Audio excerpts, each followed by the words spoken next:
ça nous interpelle autant que tous les observateurs et toutes les composantes du staff du club essayent de réfléchir à comment limiter ce fameux trou d'air, puisque on pourrait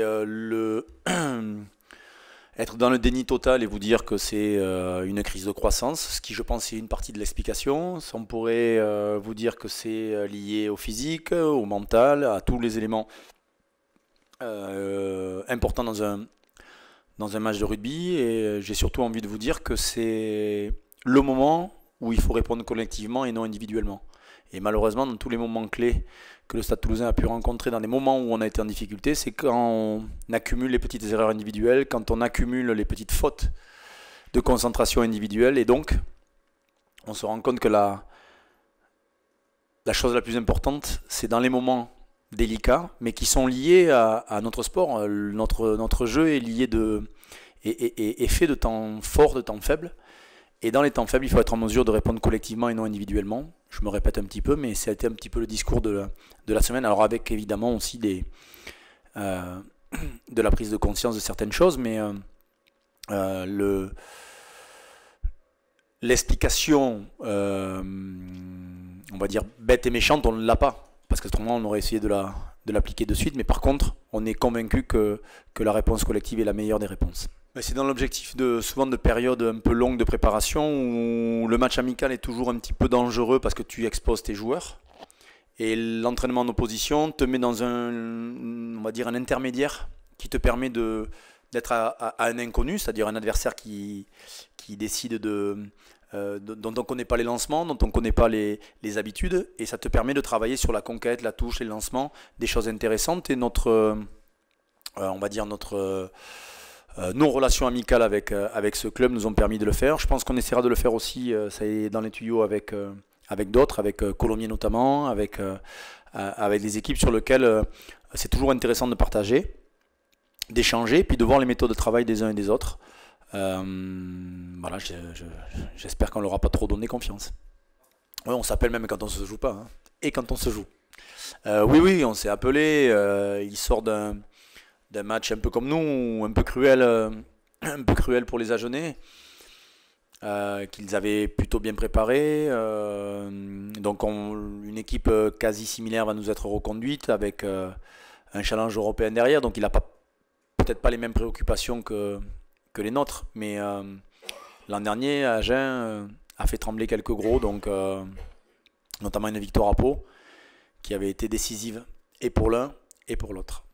C'est la même, on se prépare de la même manière sur les réceptions. Après, vous ne pouvez pas omettre ou sortir du cadre que l'équipe qui nous a éliminés l'an dernier, on les rejoue. Donc il y avait peut-être un supplément d'âme. Mais au regard de la semaine que l'on a réalisée, j'ai pas senti, bien au contraire, on va respecter Agen comme il se doit et comme une équipe qui est bien plus redoutable que ce qu'on veut bien le dire en termes de rugby et de jeu. Voilà, certaines ne sont pas forcément axées sur ça. On sait qu'il y a du combat et parfois que du combat et de la stratégie. Les Agenais t'ajoutent une vraie dimension rugbyistique qui est inquiétante par le jeu. Donc on les a pris au sérieux. J'ai gardé les 3-9 dans le groupe. Il manque encore cruellement de rythme.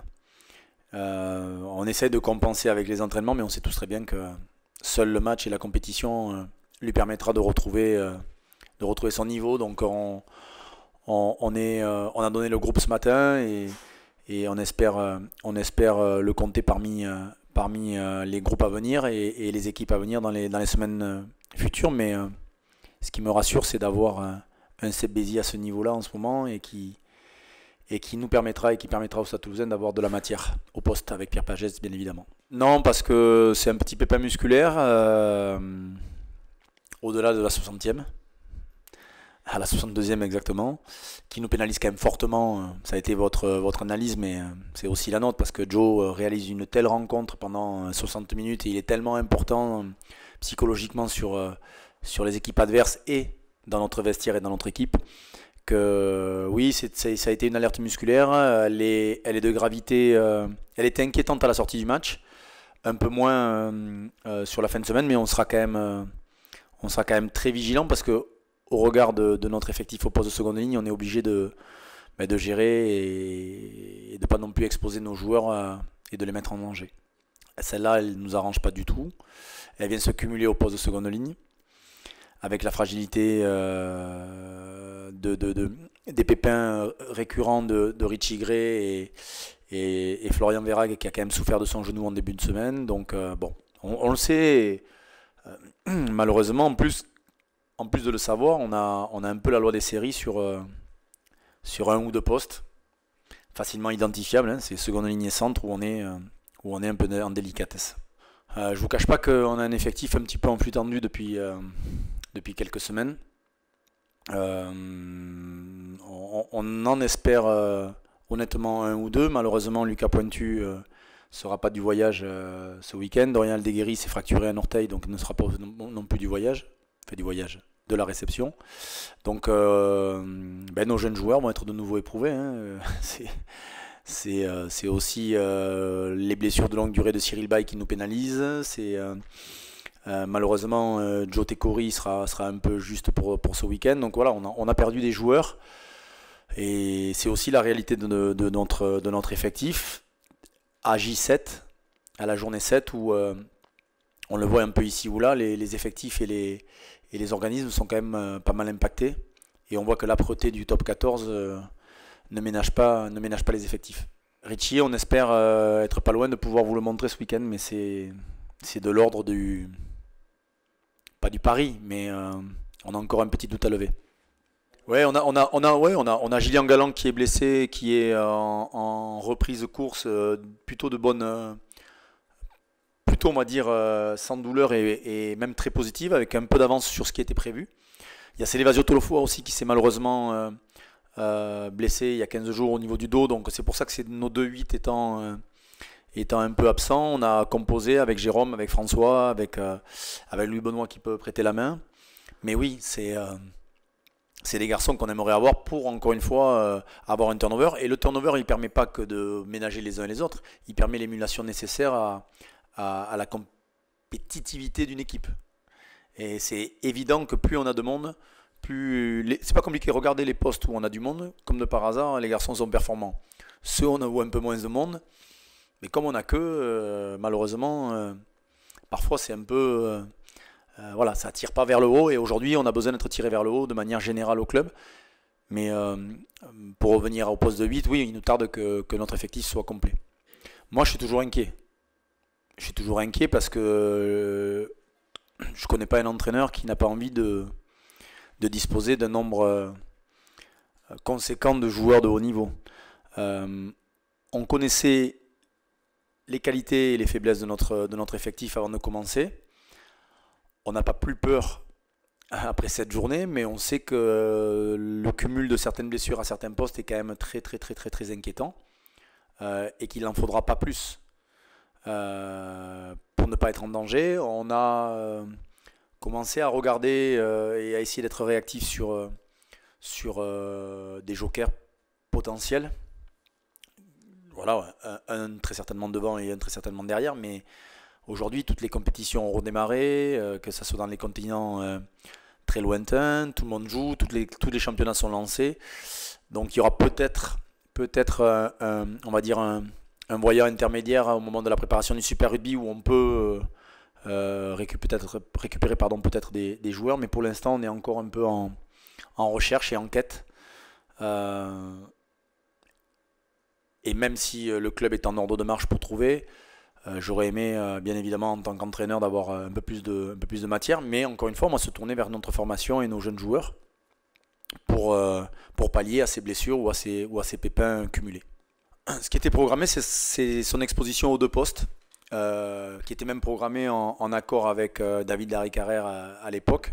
C'était cette double exposition au poste de centre et de 10, sur lequel il doit continuer à grandir, évoluer, progresser, et c'est surtout ses performances et notre effectif qui nous ont un petit peu contraints à l'exposer trop, peut-être un peu trop, mais c'est malheureusement la vie d'un joueur de rugby, et que parfois on essaie de gérer les carrières de manière à moyen et long terme, et puis parfois il y a l'urgence qui nous reprend et qui nous réattrape, mais Mais les performances de Romain sont quand même hyper intéressantes.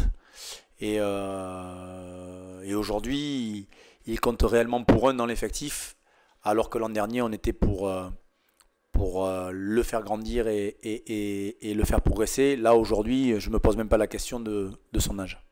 Il fait partie de ces joueurs, à l'instar de beaucoup chez nous, hein, puisque c'était un peu on va dire un peu le socle de notre club, à savoir former des jeunes joueurs qui, quand ils étaient lancés dans le grand bain, avaient très vite les bons réflexes.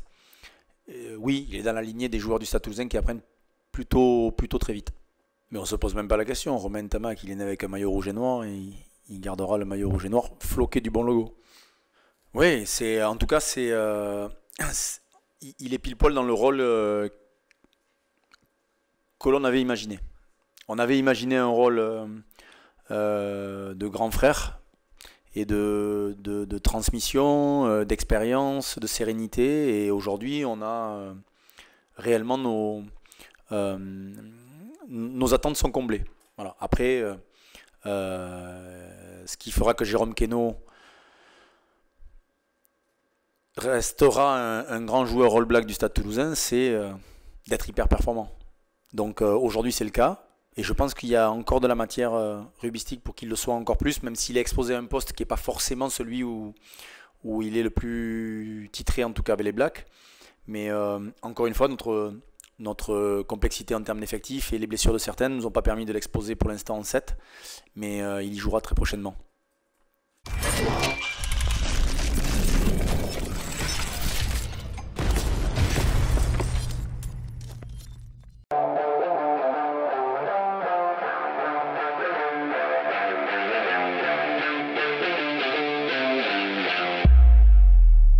Check this out.